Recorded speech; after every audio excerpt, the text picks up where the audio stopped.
नमस्कार, your stocks देख रहे हैं आप। मैं हूं आपके साथ प्रशांत पांडे और एक ऐसा शो जहां पर हम आपकी तमाम शंकाओं का समाधान तो करते ही हैं, बाजार पर आपको बेहतर तरीके से रणनीति भी बताई जाती है और इसके साथ ही कहां पर आपको नजर रखनी है, किन सेक्टर्स और किन स्टॉक्स पर आपको नजर रखनी है, अहम सेगमेंट के जरिए हम आपको कमाई के मौके भी बताते हैं। लेकिन आपका शो है तो अपने सवाल कैसे पूछ सकते हैं आप, वो जान लीजिए।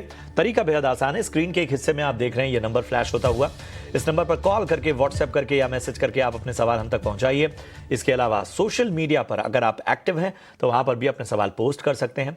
यूट्यूब के कमेंट बॉक्स में जाइए और ये शो लाइव देखते वक्त अपने कमेंट बॉक्स में सवाल को पोस्ट कीजिए। हम बीच बीच में YouTube के भी सवालों को शामिल करते हैं। याद रखिए, सवाल पूछने का एक पैटर्न है। अपने शहर का नाम सबसे पहले लिखिए, किस स्टॉक पे आपने खरीदारी की है, किस भाव पे खरीदारी की है और आपका नजरिया क्या है, ये जरूर बताइए। उस हिसाब से हमारे एक्सपर्ट आपको बेहतर रणनीति सुझाएंगे। इन सब के बीच में मैं परिचय करा दूं, हमारे साथ आज की चर्चा में शामिल हो रहे हैं जाने माने सेबी मार्केट रिसर्च एनालिस्ट शरण लीरानी साहब। शरण, बहुत बहुत स्वागत आपका। अच्छा लग रहा है आपको इस चर्चा में शामिल करते हुए। मैं आपके पास आऊं, जरा बाजार का एक ब्यौरा अपने दर्शकों को दे देता हूं। तो बाजार जो है इस वक्त देखिए निचले स्तरों से रिकवरी के साइन यहां पर बाजार में नजर आते हुए। निफ्टी में अगर आप देखेंगे तो 24,750 के ऊपर इस वक्त कारोबार होता हुआ। वहीं बैंक निफ्टी की बात करें तो यहां पर हम देख पा रहे हैं 56,000 के ऊपर इस वक्त कारोबार नजर आ रहा है और यहां पर हमें साफ तौर पर एक मोमेंटम नजर आ रहा है निफ्टी के मुकाबले बैंक निफ्टी में। अगर हम निफ्टी के टॉप गेनर्स की लिस्ट आपके सामने लेकर आ पाएं तो आप देखेंगे एशियन पेंट्स लगभग 2.5% की तेजी के साथ निफ्टी का टॉप गेनर इस वक्त बना हुआ है। इसके अलावा आयशर मोटर्स में अगर हम देखें तो यहां पर लगभग 2.5% की तेजी देखने को मिल रही है। HUL लगातार हम देख रहे हैं कि जो खपत वाला क्षेत्र है, कंजम्पशन स्पेस जो है, उसमें अग्रणी बना हुआ है और HUL आप देखिए लगभग 2.25%। कल भी जबरदस्त तेजी हमें देखने को मिली थी। Trent, Kotak Mahindra bank, Nestle जैसे स्टॉक्स में भी 1.25 से 1.5% तक की तेजी हमें देखने को मिल रही है। गिरावट कहाँ है? सन फार्मा, जी हाँ, नतीजों के बाद द इम्पैक्ट। और यहां पर निफ्टी का टॉप लूजर सन फार्मा लगभग 0.25% टूटता हुआ। डॉक्टर रेड्डीज 2.5% तक की गिरावट यहां देखने को मिल रही है। सिप्ला में भी 2.5% की गिरावट हमें देखने को मिल रही है। तो ऊपर से आप देखेंगे तो टॉप 3 जो लूजर्स हैं वो फार्मा सेक्टर से आते हुए, जाहिर है ग्लोबल संकेत उसमें बहुत बड़ा रोल अदा करते हुए। ONGC यहां पर 2.25% की गिरावट हमें देखने को मिल रही है।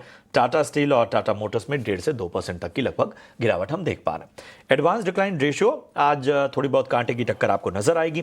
1356 शेयर ऐसे हैं जो कि आज हरे निशान में मार्केट ब्रेथ में नजर आ रहे हैं और 1240 शेयर ऐसे हैं जो लाल निशान में कारोबार कर रहे हैं। तो ये था बाजार का पूरा ब्यौरा। शरण के पास चलते हैं। शरण, बाजार कुछ कॉन्फिडेंस दे रहा है या अभी भी कॉशियस अप्रोच, थोड़ा सा संभल कर चलने की आवश्यकता है और थोड़ा खबरों पर और ख़ासतौर पे ग्लोबल जो बेचैनी है उस पर ज़्यादा ध्यान देना होगा?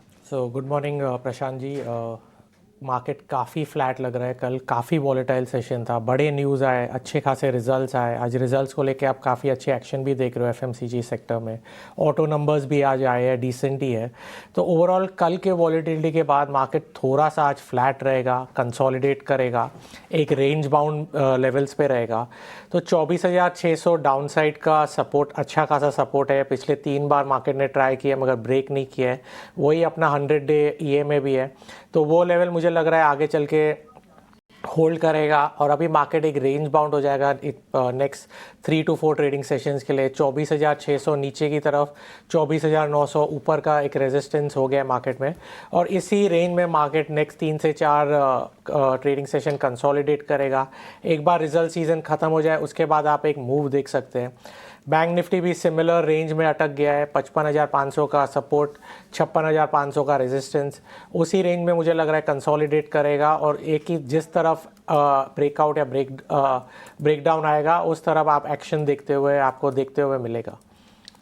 बिल्कुल, तो ये है बाजार पर रणनीति। इंडेक्स सत्रों पर आपको किस तरह की रणनीति बनानी है, किन लेवल्स का आपको ध्यान रखना है, ये सभी आपके सामने शरण ने रखा। चलिए इन सब के बीच में पहले कॉलर को अपने साथ जोड़ते हैं। प्रदीप कुमार जी हमारे साथ इस वक्त औरैया उत्तर प्रदेश से जुड़ चुके हैं। प्रदीप जी नमस्कार, पूछिए अपना सवाल। प्रदीप जी आप तक आवाज पहुंच रही है? जी जी सर। जी जी, पूछिए अपना सवाल। जी सर, हमारे पास दो शेयर हैं, एक जियो जियो फिनांस। जियो फाइनेंस का है जी सर। 16 शेयर हैं, 273 के भाव पे। ठीक है, और ठीक है, सर रिलायंस इंफ्रा 200 शेयर हैं सर, ठीक है। 392 के भाव पे। चलिए, जियो फिनांस तो हमारे रडार पे है, रिलायंस इंफ्रा हमारे उसमें रडार लिस्ट में नहीं है, तो हम आपको जियो फिनांस पे राय दे सकते हैं। 273 की इनकी बाइंग है शरण, और 1600 शेयर इन्होंने लिए हुए हैं। बताइए क्या करना चाहिए।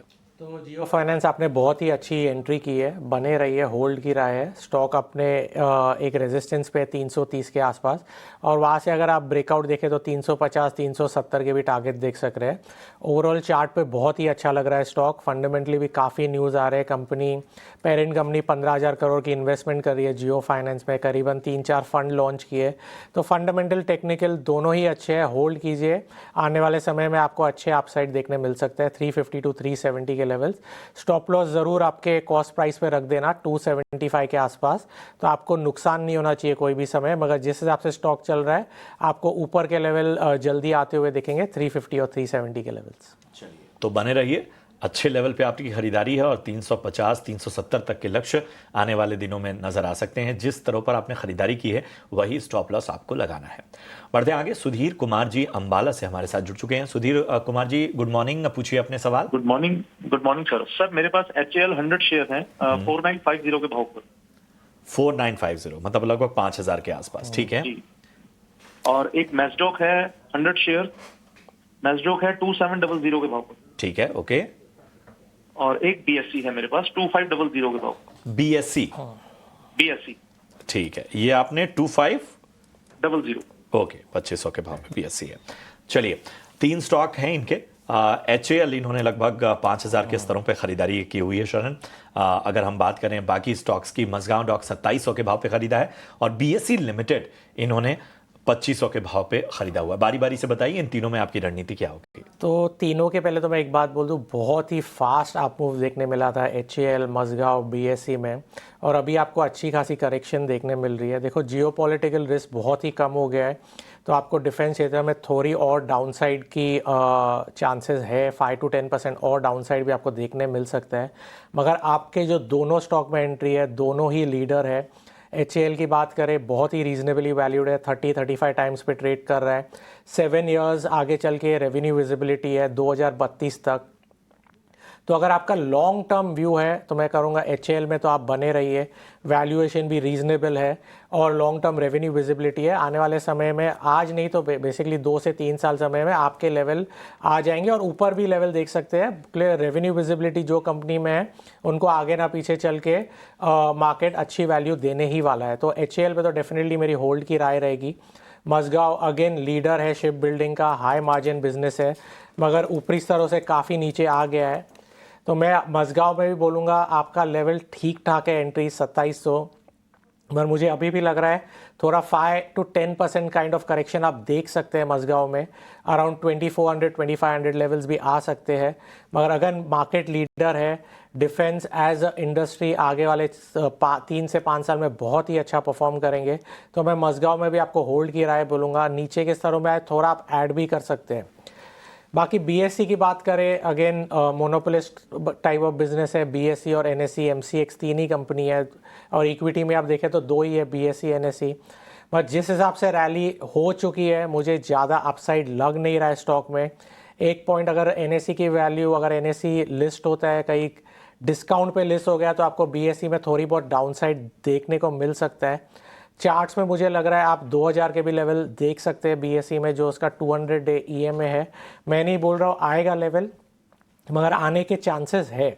इसके लिए मैं बोलूँगा BSC में थोड़ा आप अपना रिस्क मैनेज कीजिए।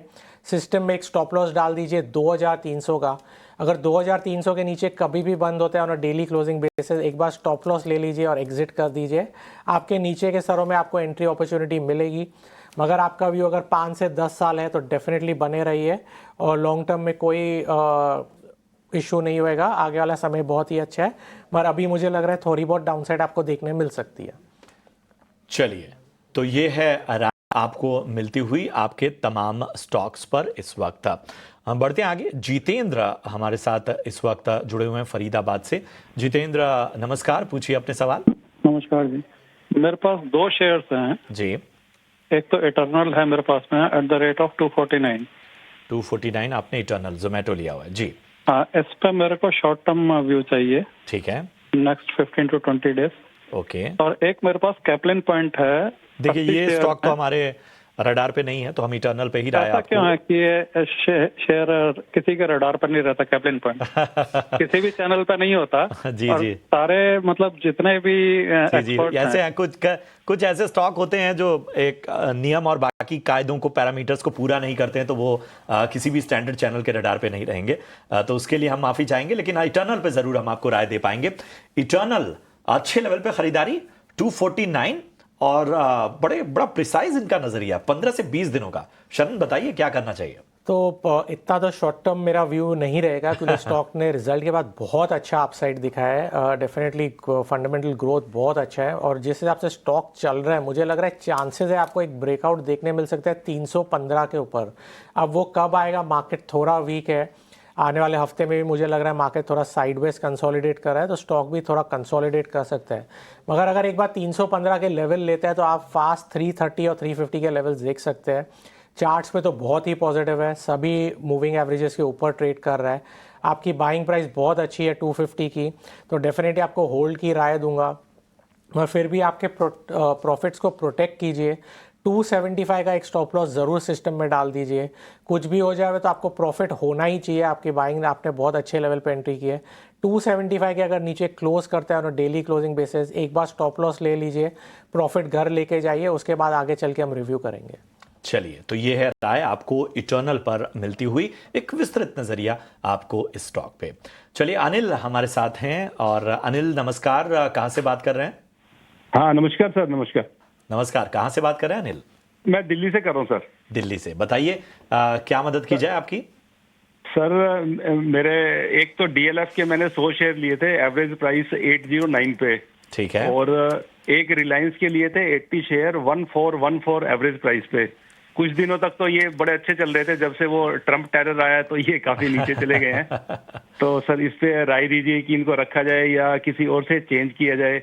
और सर एक और गुजारिश है कि आज पीएनबी हाउसिंग का जो है बहुत नीचे आ गया, 15% डाउन आ गया। जी। तो क्या ये लेने के लिए अब सही है क्या? चलिए, तो एक साथ आपने 3 सवाल पूछ लिए हैं, हम बारी बारी से उनके जवाब देंगे।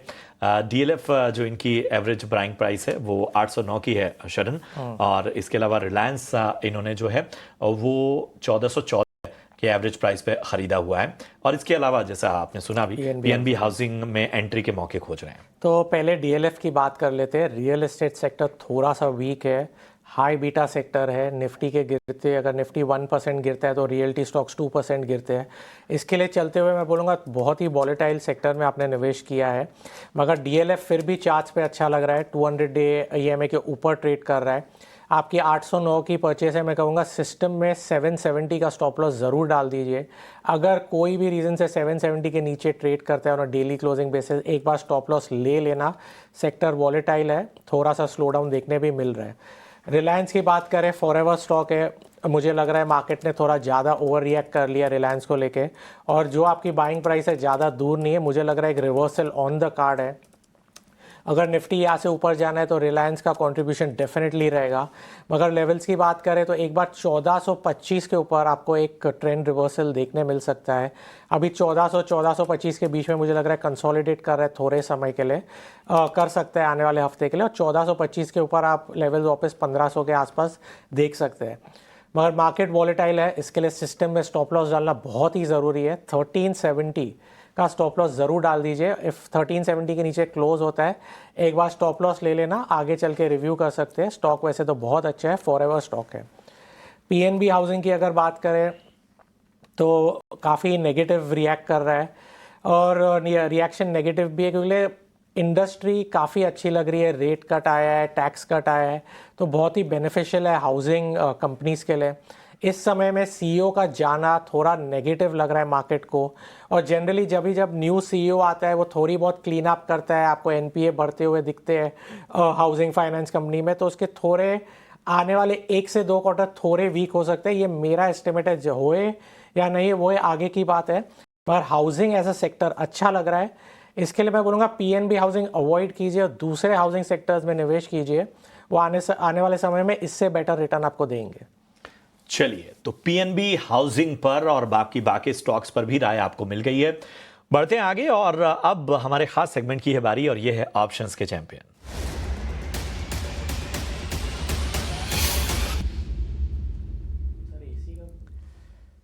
और हमारे साथ इस वक्त एंजल वन से राजेश भोसले जी जुड़ चुके हैं। Rajesh ji, good morning. जरा बताइए ऑप्शन की रणनीति इस बाजार में आपकी तरफ से क्या होगी?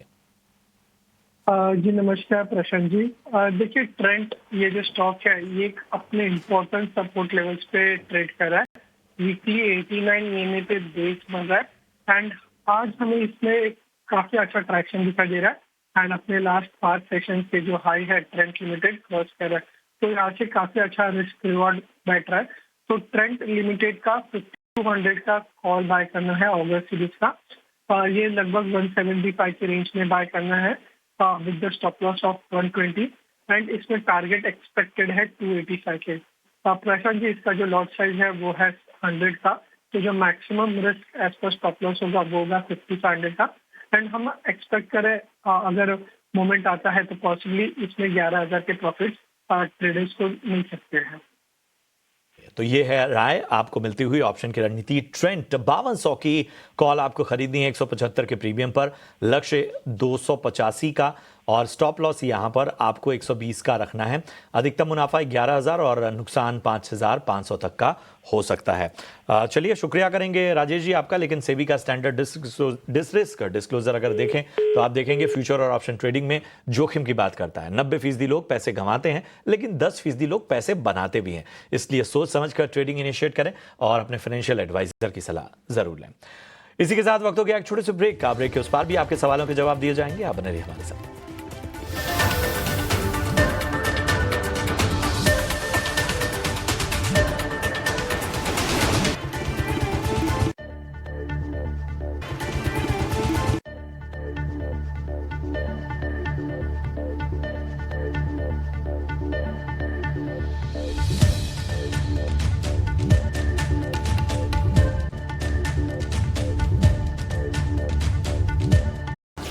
एसोसिएशन विद एसबीआई, बेस्ट है सबको पता है। अरोरा जी सिर्फ 38 साल की उम्र में एक बीमारी से चली गई। उनके टर्म लाइफ इंश्योरेंस के पैसे उनके बच्चे की पढ़ाई में काम आ सकते हैं। पॉलिसी बाजार ने क्लेम के वक्त फैमिली का पूरा साथ दिया। पॉलिसी बाजार पे 2 करोड़ का टर्म लाइफ इंश्योरेंस सिर्फ 700 रुपए महीने से शुरू। In the last edition, we celebrated the spirit of amazing Indians. Common people with uncommon deeds. Their selfless acts sparked inspiration and ignited change across society.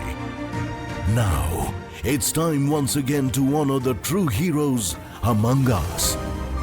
Adani presents Times Now Amazing Indians Awards 2025. Join us this August as we applaud those who uplift others, because every hand that helps deserves a standing ovation.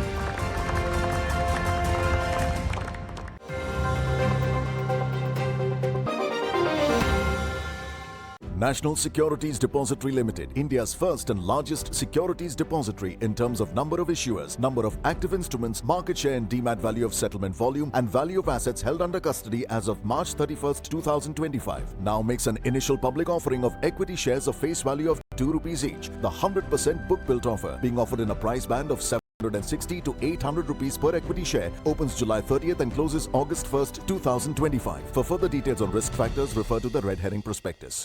बोला बोला बोला भाई। अरे बोला भाई, ये क्या कर रहे हैं आप? फर्नीचर को सीलन की नजर से बचा रहा हूँ। ये इकोटेक प्लाई है, 10 साल की वारंटी के साथ आता है। इसका तो काम सही है, दाम भी। आपके दिमाग को किसी की नजर ना लगे यार। Ecotech from Greenply, 10 point quality check, 10 साल की वारंटी, काम सही दाम सही। Sri Lotus Developers and Realty Limited launches an initial public offer of equity shares of face value of ₹1 each, in the price band of 140 rupees to 150 rupees per equity share. Bid offer opens on July 30, 2025. Closes on August 1, 2025. Refer to the red herring prospectus for risk factors and other details. Available on the websites of SEBI, stock exchanges, the book running lead managers and the company. कल करे सो आज कर, retirement अपनी plan कर, NPS में invest कर, छोटे छोटे इन्वेस्टमेंट से कर तू शुरुआत, बड़े कॉर्पस अमाउंट की मिलेगी सौगात। हाँ कल भी रहे आज के ठाट, पाओ पेंशन 70 हो या 60, चलती रहे लाइफ की पारी, एनपीएस जरूरी है, हाँ करनी है तैयारी, एनपीएस जरूरी है।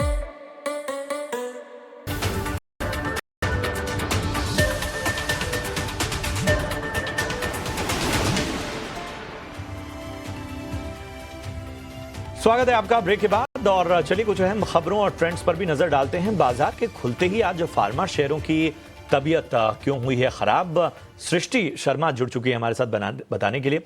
सृष्टि, आखिर फार्मा को क्यों आया बुखार? जी हाँ, देखिए डोनाल्ड ट्रंप लगातार यूएस की फार्मा कंपनीज पे प्रेशर तो बना ही रहे थे कि कहीं ना कहीं आपको अपने जो प्राइजेज हैं उनको कम करना पड़ेगा, पर अब उन्होंने उनको एक डेडलाइन दे दी है कि अगले 60 दिनों में आपको अपने प्राइजेस कम करने ही पड़ेंगे।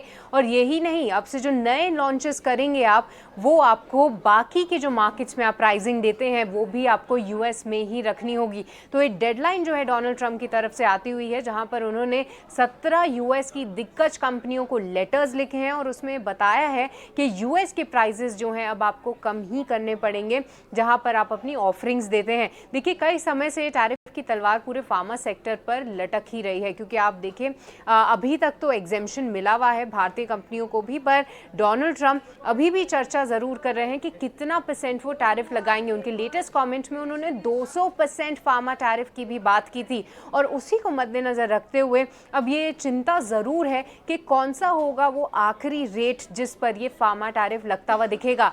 लेटेस्ट एक्शन की बात करें तो जो 17 कंपनीज को उन्होंने लेटर्स लिखे जिसमें कि दिग्गज यूएस कंपनीज आती हैं, ऑब्वियसली वो जो कि रिसर्च और R&D में ज़्यादा रहती हैं, ब्रांडेड ड्रग्स ज़्यादा बनाती हैं, जैसे इलाई लिली, नोवो नॉर्डिक्स, फाइजर, ऐसी कंपनीज को उन्होंने जताया कि आप अपने प्राइजेस कम करिए। साथ ही साथ वो ये भी कह रहे हैं कि जो आपके प्राइजेस हैं उनको तुरंत प्रभाव से आप कम करिए, ताकि मेडिकेट का जो पूरा कॉस्ट है वो कम होता हुआ नजर आए। और अगर इंडियन फार्मा कंपनीज की भी बात करें तो देखिए वहाँ पर उनका जो एक्सपोजर है वो जेनरिक मार्केट में ज़्यादा है, ब्रांडेड ड्रग में नहीं है। जेनरिक और ब्रांडेड ड्रग के प्राइसेस में ऑलरेडी एक बड़ा डिफरेंशियल यानी एक बड़ा डिफरेंस होता ही है, पर अगर इस तरीके का प्रेशर डोनाल्ड ट्रंप डाल रहे हैं तो हो सकता है कि ब्रांडेड ड्रग्स के जो प्राइसेस कम आए, जेनरिक मार्केट में उसका एक असर देखने को मिले कि लोगों के पास प्रेफरेंस अब ज़्यादा हो जाएगी कि आखिर खरीदना क्या है, ब्रांडेड ड्रग खरीदनी है या फिर जेनरिक ड्रग खरीदनी है। पर इस पूरे मामले की डिटेल्स, इस पूरे मामले के रेट्स आना बाकी हैं,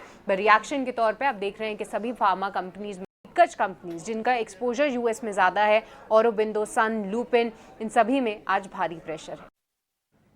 शुक्रिया सृष्टि आपका इस अहम जानकारी के लिए। चलिए तो फार्मा पर तमाम जानकारी हमने आपको दे दी। यहाँ हमें एक छोटे से ब्रेक के लिए रुकना होगा। शरण हमारे साथ लगातार बने हुए हैं, लेकिन जाने से पहले आपको विशेष जानकारी दे देते हैं। महीने की शुरुआत में अक्सर बड़े बड़े पैसों के काम होते हैं, जैसे सैलरी आती है, बिल भरने होते हैं, खर्चों की प्लानिंग करनी होती है। लेकिन हम जिस तरह से अपने खर्चों की प्लानिंग करते हैं, उसी तरह हमें अपने इन्वेस्टमेंट यानी निवेश की प्लानिंग करना भी जरूरी है। इसी आदत को बढ़ावा देने के लिए एसबीआई म्यूचुअल फंड और टाइम्स नेटवर्क मिलकर एक खास राष्ट्रीय इन्वेस्टर अवेयरनेस पहल शुरू कर रहे हैं और इसका नाम है का मकसद भारतीयों में लगातार निवेश करने की आदत को प्रोत्साहित करना है, ताकि वो अपने आर्थिक भविष्य को सुरक्षित कर सके।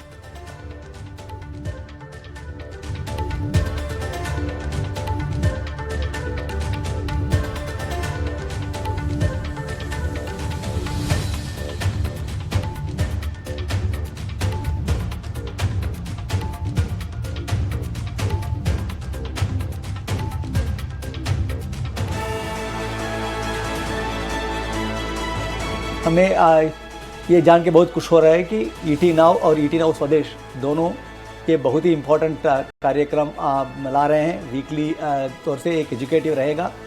ये भी इंश्योरेंस को सब लोगों तक लेके जाने में बहुत मदद करेगा। ये पूरा इसको अपने शुभकामनाएं देते हैं ये द टाइम्स नेटवर्क को।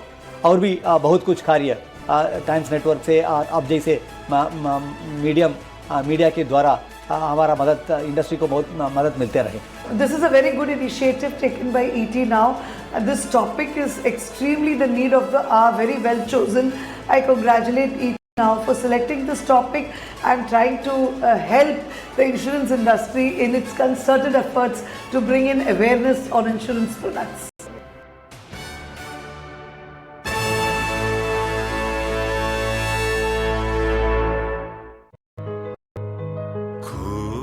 खूबसूरत सी तुम कोई चिंता करो, पीछे भरोसा खड़ा है तुम्हारे, तुम नया कल बनाते रहो। जब कोई हमारी बाकी चिंताओं को संभाल लेता है तो हम कर पाते हैं खूबसूरत सी कोई चिंता। टाटा कैपिटल में हम आपकी हर फाइनेंशियल चिंता को संभाल लेते हैं ताकि आप करें सिर्फ खूबसूरत चिंता।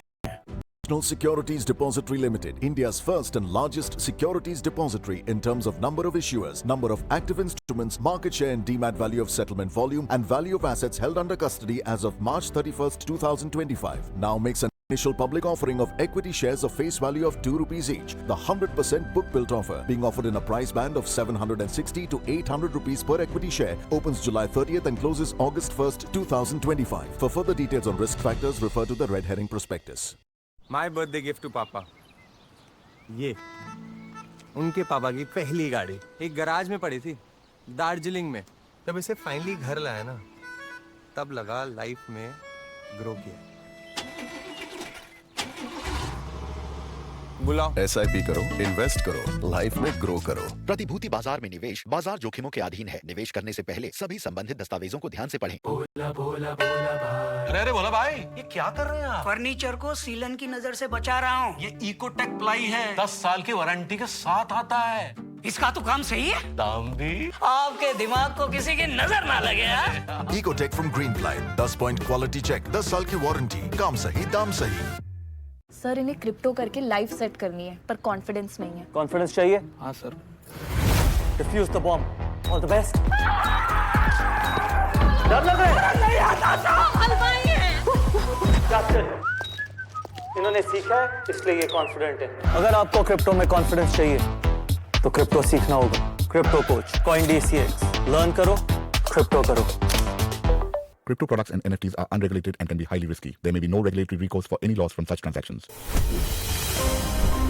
Adani presents Times Now Amazing Indians Awards 2025. Sir berry pulao try करो, मस्त है। कैसा है? अरे उसको काहे को घूरता है? टिप्स इग्नोर करने का, अपना दिमाग लगाकर ऑर्डर देने का। मार्केट का स्टॉक टिप्स बहुत लोग देता है, डेंजरस हो सकता है। कंपनी और रिस्क पूरा समझने का, फिर इन्वेस्ट करने का।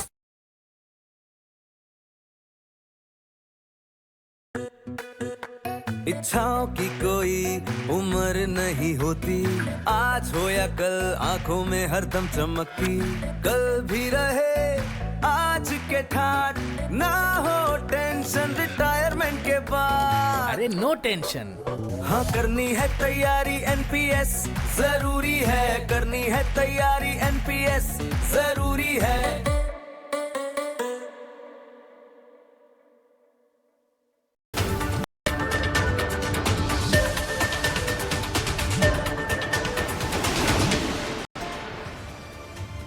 बाजार में निचले स्तरों से रिकवरी, करीब 80 अंक गिरकर 24,750 के पास। निफ्टी बैंक हल्की बढ़त के साथ 56,000 के पास।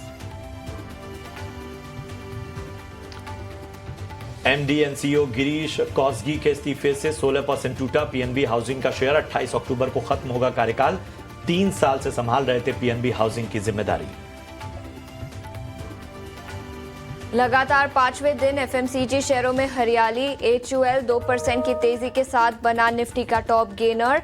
नेस्ले और टाटा कंज्यूमर भी निफ्टी के मजबूत शेयरों में शामिल। मैरिको, इमामी, डाबर और ब्रिटानिया में भी 2 से 3% तक की तेजी।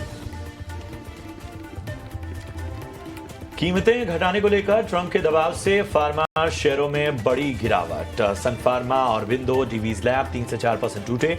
वहीं ल्यूपिन, सिप्ला और डॉक्टर रेड्डीज भी 2.5% तक कमजोर।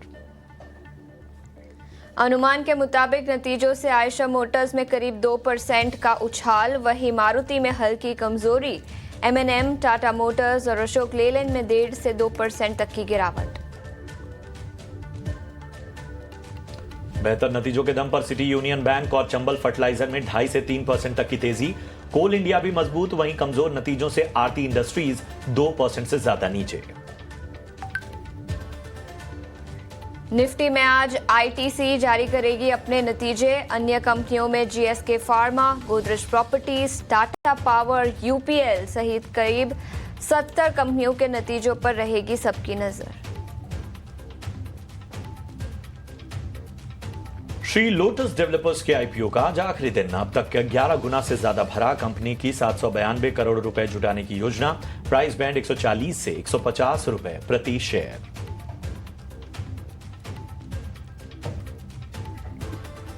किन शेयरों से दोस्ती कराएगी तगड़ी कमाई? मुश्किल वक्त में कौन से शेयर बनेंगे पोर्टफोलियो के संकट मोचक?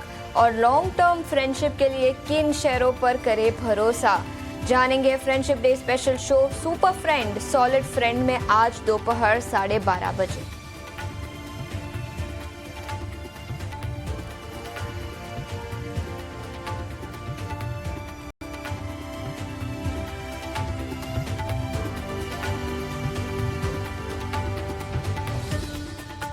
नमस्कार, ब्रेक के बाद आपका फिर से एक बार स्वागत है। आप देख रहे हैं योर स्टॉक्स। मैं हूं आपके साथ अशेषा अध्वर्यु, प्रशांत पांडे और इसी के साथ शरण लिलाने भी हमारे साथ जुड़ चुके हैं, हमारे टेक्निकल एक्सपर्ट। लेकिन सबसे पहले बाजार पर नजर डाल लेते हैं। करीब 7 अंकों की गिरावट, सपाट कारोबार निफ्टी पर अभी दिख रहा है। करीब 24,775 के आसपास निफ्टी कारोबार करता हुआ।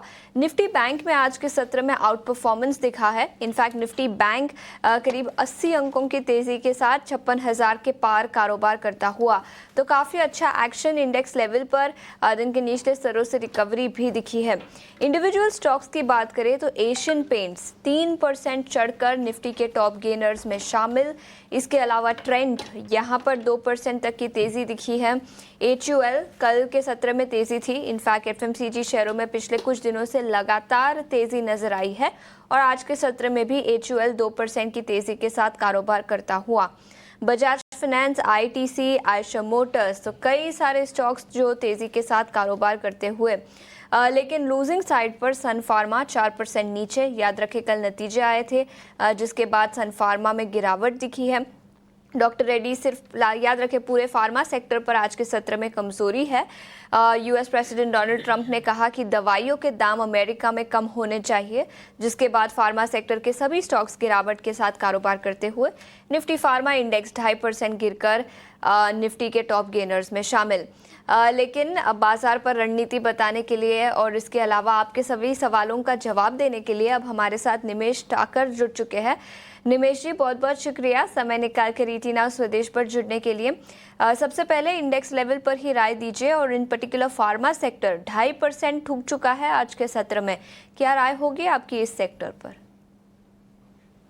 वेरी गुड मॉर्निंग अशा। देखिए, मार्केट के अंदर हम लोग देख रहे हैं कि जिस तरह से न्यूज फ्लो आ रहे हैं, टोटल न्यूज ड्रिवन मार्केट अभी बन चुका है और मेरा मानना है कि एक रेंज के अंदर अब मार्केट जो है वो रहने के चांसेस ज्यादा है। क्योंकि अगर डाउनसाइड देखें तो 100 डेज की मूविंग एवरेज का एक सपोर्ट एरिया आ रहा है, एक्सपोनेंशियल मूविंग एवरेज का जो स्ट्रॉन्ग सपोर्ट एरिया बन रहा है वो 24,600 24,550 के आसपास बन रहा है। तो मेरा मानना है कि यहाँ से बड़ी कोई डाउनसाइड, बड़ी गिरावट यहाँ से आ जाएगी, ऐसे चांसेस नहीं है। यहाँ से मैं मान रहा हूँ कि ऊपर में अगर बात करें तो निफ्टी में जो रेजिस्टेंस एरिया बन रहा है वो 22,800 से 22,950 के आसपास बन रहा है। तो निफ्टी एक रेंज के अंदर घूमने का चांसेस मुझे ज्यादा दिख रहा है। और अगेन स्टॉक स्पेसिफिक जो है वो देखने मिल सकती है।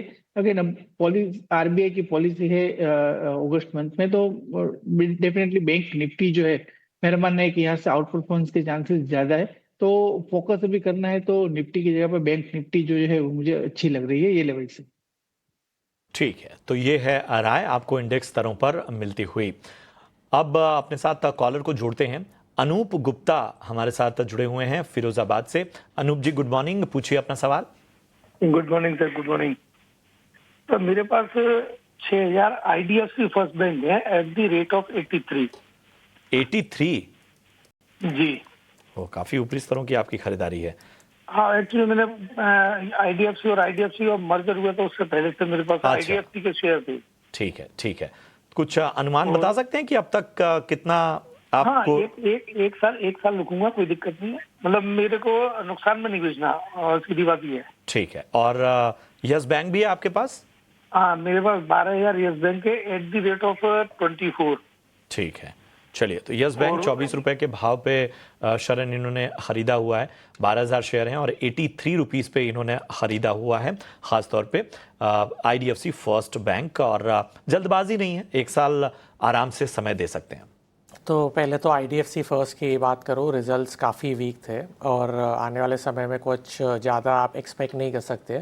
स्टॉक अपने 200 डे EMA के आसपास ही ट्रेड कर रहा है, 65 से 68 के लेवल्स पे। और मुझे लग रहा है एक बार अगर ये लेवल तोड़ता है, आपको फास्ट नीचे के भी लेवल 60 के भी लेवल्स देखने मिल सकते हैं। अभी अगर आपको लॉस लेना ही नहीं है तो मुझे समझ नहीं आ रहा है आपको क्या राय बताऊँ। 83 के लेवल्स आने में तो बहुत समय लग जाएगा। पिछला स्विंग हाई स्टॉक का 77 था। अगर एक यहाँ से आपको 200 डे EMA से रिवर्सल अगर आपको देखने मिल सकता है अगर आने वाले समय में, जो मुझे लग रहा है बहुत डिफिकल्ट है, तो आप एक बार 74 और 77 के लेवल्स देख सकते हैं। आपके लेवल्स में आने में तो बहुत समय लग जाएगा। सेकंड, येस बैंक की बात करें तो येस बैंक भी काफ़ी वीक है, 18-19 के आसपास चल रहा है, सारे ही मूविंग एवरेजेस के नीचे चल रहा है। आपकी बाइंग प्राइस वापस बहुत ही ऊपर है, हाई लेवल पे है। डेफिनेटली थोड़े बहुत इन्वेस्टमेंट हुई है, जापानीज फर्म ने कंपनी में इन्वेस्टमेंट किया और इन्वेस्टमेंट की भी बात कर रहे हैं, पर फंडामेंटली कुछ ज़्यादा चेंज नहीं लग रहा है। कंपनी मोर और लेस फुली वैल्यूड है। आप इसे एक बार 18 से 20-21 के रेंज में ट्रेड करते हुए देखेंगे काफ़ी लंबे समय तक। एक बार 21 के ऊपर गया तो आप 22 या 23 के लेवल देख सकते हैं। बाकी दोनों ही बैंक्स मेरे तरफ से तो बहुत ही वीक है। एक बार अगर हो सके तो आप एग्ज़िट करने का सोचिए, दूसरे अच्छे बैंक्स में एंट्री कीजिए। अब RBL बैंक थोड़ा अच्छा लग रहा है इस समय, आने वाले समय में क्विकली आपको 10 से 15% काइंड ऑफ रिटर्न दे सकता है। तो एक बार वापस सोचिए। मेरे तरफ से तो अवॉइड और एग्जिट की राय रहेगी दोनों में। ठीक है, तो अवॉइड और एग्जिट की राय आती हुई येस बैंक पर, लेकिन इस बीच यूट्यूब पर भी हमारे कई सारे दर्शकों ने सवाल भेजे हैं। दिनेश प्रसाद 100 उन्होंने RT इंडस्ट्रीज ले रखा है। उन्होंने कहा कि उनके पास करीब 300 शेयर है, 591 उनकी बाई प्राइस है, 408 के आसपास स्टॉक अभी कारोबार करता हुआ। निमेश, क्या राय होगी आपकी RT इंडस्ट्रीज पर? देखिए, RT इंडस्ट्रीज का स्ट्रक्चर भी काफी वीक है और स्टॉक के अंदर जो कुछ भी बाउंस आता है वहां पर एक बिकवाली आती है। अभी भी आप देखें तो रिसेंटली जो बाउंस हुआ था 475 के आसपास से, वहां से भी हम लोग देख रहे हैं कि स्टॉक में एक बिकवाली आ रही है। रिसेंटली जो बॉटम बनाया था स्टॉक ने, जहां से 2 बार स्टॉक बाउंस हुआ है, वो है 365 का लेवल। तो मेरा मानना है कि चार्ट स्ट्रक्चर भी वीक है और स्टॉक ने एक माइनर सपोर्ट एरिया 420 का था, वो भी ब्रेक कर दिया है। तो यहाँ से नीचे की तरफ 350 के चांसेस ज्यादा दिख रहे हैं। तो फिलहाल तो मेरी राय यही बनेगी कि अगर आप हो सके तो एग्जिट कर दीजिए। स्टॉक में आपको बेटर एंट्री अपॉर्चुनिटी मिलेगी। जब तक ये स्टॉक 450 के ऊपर नहीं निकलता है तब तक कोई बड़ी मूवमेंट आने के चांसेस नहीं दिख रहे। तो फिलहाल स्ट्रक्चर भी वीक है और फंडामेंटल भी अभी थोड़े वीक है। तो मैं मान रहा हूँ कि आपको एग्जिट कर देना चाहिए। बेटर एंट्री अपॉर्चुनिटी आपको लोअर एंड से लेने के लिए मिल सकती है। आपको एक विशेष रणनीति मिलती हुई RT इंडस्ट्रीज पर। विपुल अहमदाबाद गुजरात से इन्होंने हम तक संपर्क किया। विपुल गुड मॉर्निंग, कहाँ से ये बताइए कौन सा स्टॉक आपने लिया है? सर मैंने कोचिन शिपयार्ड लिया हुआ है। मेरी खरीदी है 205 रुपये 50 पैसे की। ठीक है। और 60 शेयर मेरे पास है अभी। चलिए, तो सबसे पहले तो ढेर सारी बधाई स्वीकार कर लीजिए। 205 के स्तर पे आपने खरीदा हुआ है, इतना पेशेंस आपने दिखाया है, अच्छा खासा मुनाफा आपको हो रहा है। कितना समय और देना चाहते हैं? सर मैं तो रख सकता हूँ क्योंकि मैं इन्वेस्ट ही करता हूँ। चलिए, इन्वेस्टमेंट पर्पज से आपने लिया हुआ है। तो शरण, कोचीन शिपयार्ड, आपको लगता है कि थोड़ा मुनाफा बांध लिया जाए अगर डिफेंस शेयरों पर नजरिया आपका इस वक्त देखें?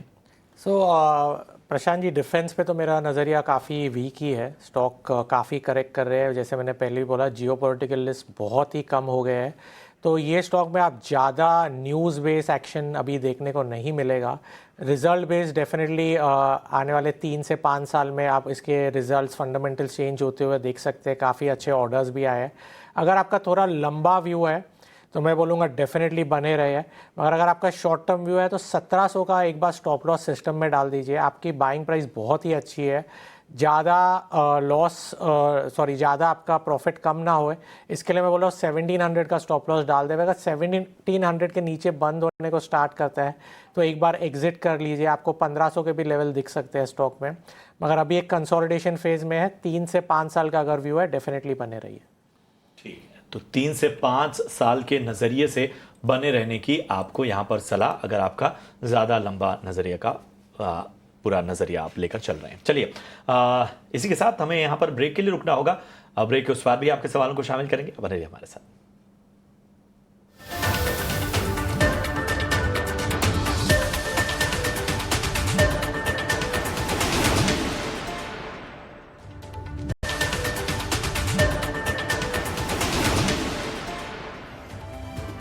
ब्रेक के बाद फिर से एक बार आपका स्वागत है और अब वक्त है देश की सबसे बड़ी कार कंपनी मारुति सुजुकी के तिमाही नतीजों पर नजर डालने का। और स्कोर कार्ड की बात करें तो आय और मुनाफा अनुमान से बेहतर रहा, जबकि मार्जिन अनुमान के मुताबिक रहे। नतीजों के साथ साथ फेस्टिव सीजन को लेकर कंपनी और मैनेजमेंट की क्या तैयारी है, इस पर चर्चा करेंगे। और इसके लिए हमारे साथ जुड़ चुके हैं मारुति सुजुकी के ईडी राहुल भारती जी। बहुत बहुत शुक्रिया समय निकालकर आज हमारे साथ ईटी नाउ स्वदेश पर जुड़ने के लिए। नतीजे तो ठीक ठाक रहे, लेकिन इसके अलावा आंकड़ों की बात करें तो मार्जिन्स हल्की सी कमजोरी यहाँ पर दिखी, लेकिन आउटलुक क्या होगा फेस्टिव सीजन के लिए और अगले कुछ क्वार्टर्स में किस तरह के डिमांड ट्रेंड्स नजर आ रहे हैं? आपने ठीक कहा, इस फाइनेंशियल ईयर की पहली तिमाही में 1.3% इंडस्ट्री का सेल्स कम हुई और मारुति सुजुकी की थोड़ी सी और ज़्यादा कम हुई, 3.7% रिटेल टर्म्स में। अगला जो दूसरी तिमाही और तीसरी तिमाही दोनों में अब थोड़े से त्योहार आने वाले हैं, जैसे कि गणेश चतुर्थी है वेस्ट जोन में।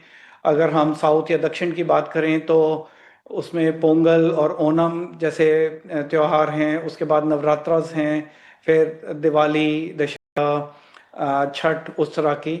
और इसमें मॉनसून भी अच्छा हुआ है और जो किसानों की मिनिमम सपोर्ट प्राइसेस हैं, जो उनको अपनी फसल के लिए जो उनको कीमत मिलती है, उसमें भी अच्छा रहेगा। तो हमें उम्मीद है कि गाड़ियों की बिक्री भी बढ़नी चाहिए। चलिए, काफ़ी बेहतर नज़रिया आपने दिया। मार्जिन की ही बात कर लेते हैं। अगर सालाना आधार पर देखें तो गिरावट ज़रूर नज़र आ रही है, लेकिन क्वार्टर ऑन क्वार्टर बेसिस पर एक स्थिरता हम साफ तौर पर देख पा रहे हैं। अब जब स्टील की प्राइसेस में एक जंप नज़र आ रहा है, तो क्या ये एक दबाव के तौर पे देखा जा सकता है या आपको लगता है कि ये रेंज बाउंड हो सकता है?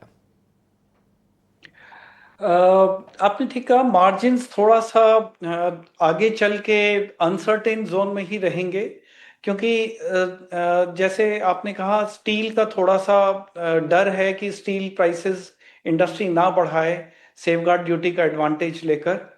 और हमें वॉल्यूम का भी जो वॉल्यूम होता है उसका मार्जिन पे सबसे ज़्यादा असर होता है। और इस समय कोई मैक्रो इकोनॉमिक कोई मेजर स्ट्रेंथ नहीं नज़र आ रही, थोड़ा सा अनसर्टेनिटी है।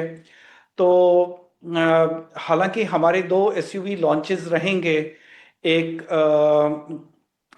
ई विटारा है और एक दूसरी एसयूवी है, और दोनों अच्छे स्ट्रॉन्ग प्रोडक्ट्स हैं।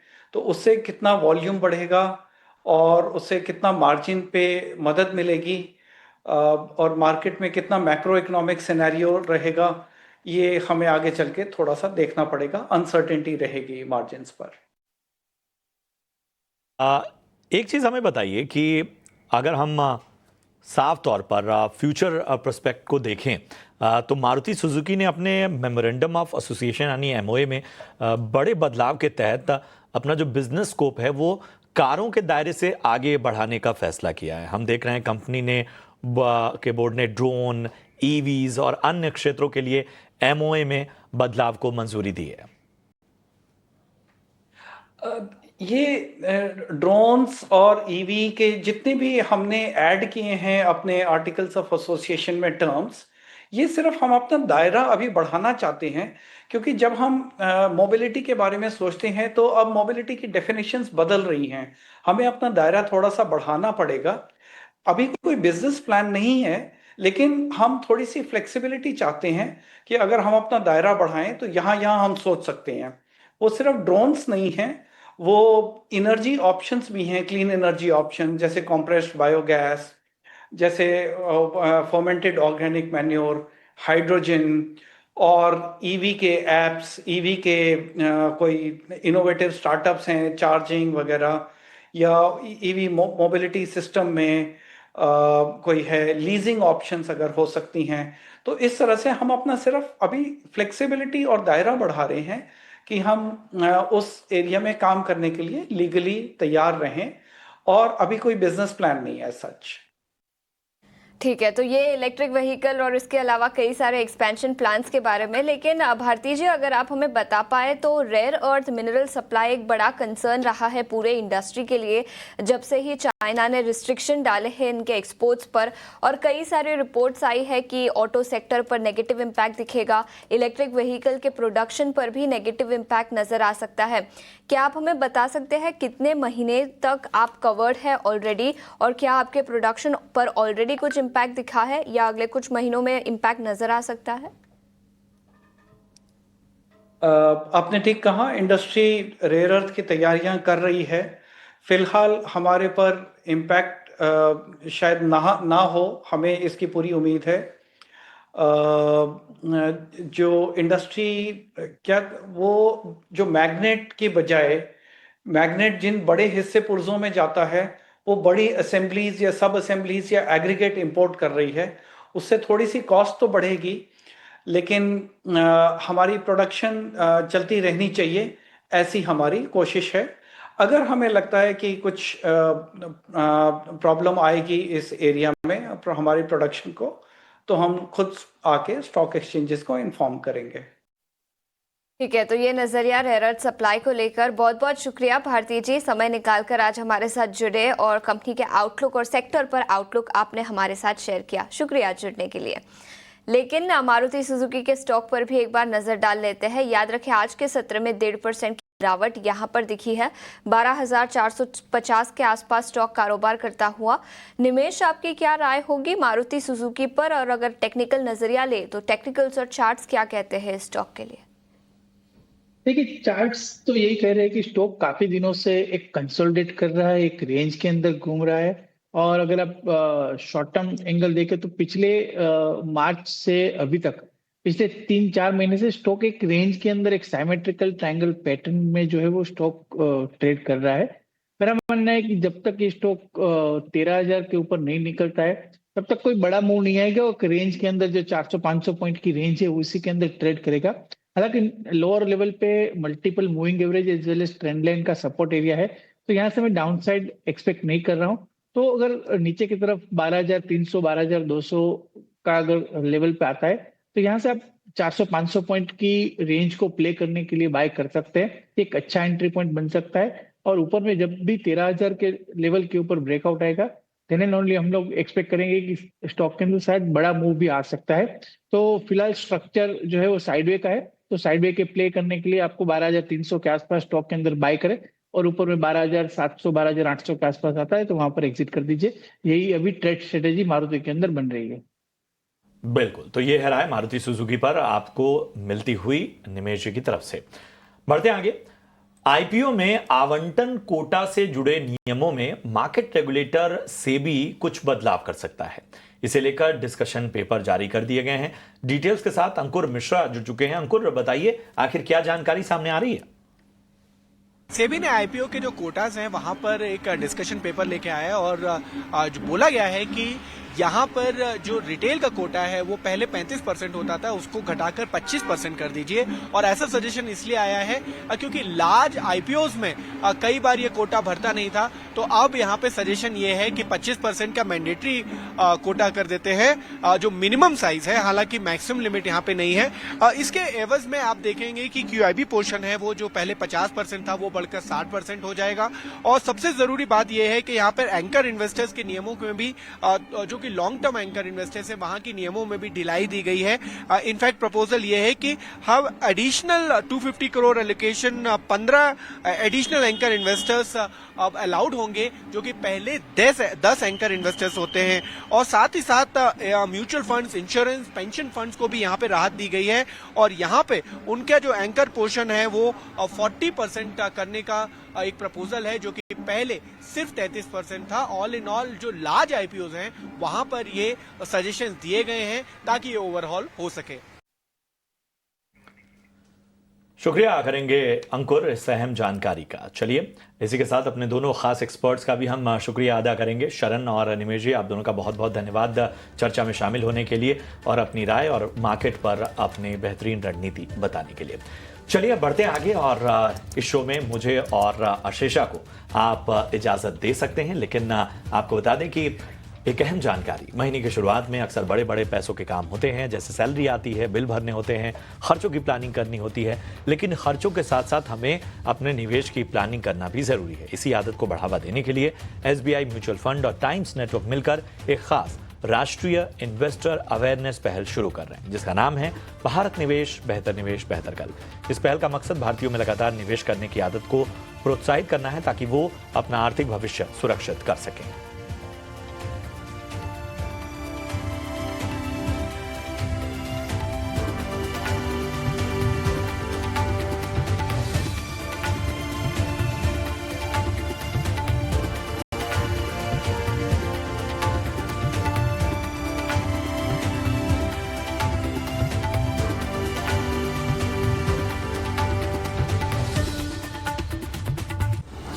in association with SBI